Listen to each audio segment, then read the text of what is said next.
Hello, so today our topic is इन्नुएंडो।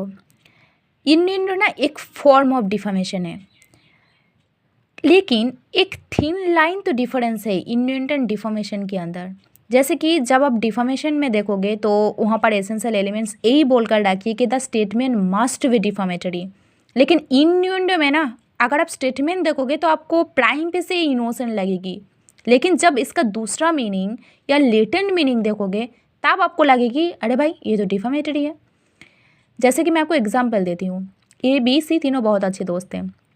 आप A and B के अंदर ऐसा कन्वर्सेशन चल रही है, ए जहाँ पर बी को बोल रही है कि तुझे पता है मैं ना अपने वॉच 2 दिन से नहीं ढूंढ पा रही हूँ।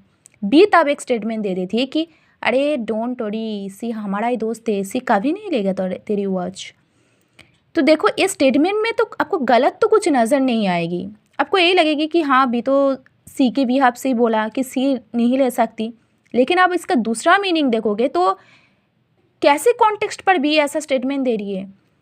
ऐसा तो नहीं लग रही है कि सी का आदत है घड़ी चुराने का, वॉच चुराने का, लेकिन वो उसका दोस्त है, इसके वजह से शायद नहीं लेगा। तो ये जो स्टेटमेंट दिया है ना बी ने, इसी को इन्नुएंडो कहती है।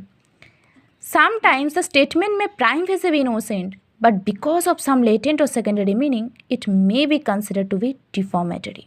यहाँ पर बहुत सारे एग्जाम्पल है, अगर आप देखोगे ना तो आपको समझ में आ जाएगी कि इन्नुएंडो होती क्या है।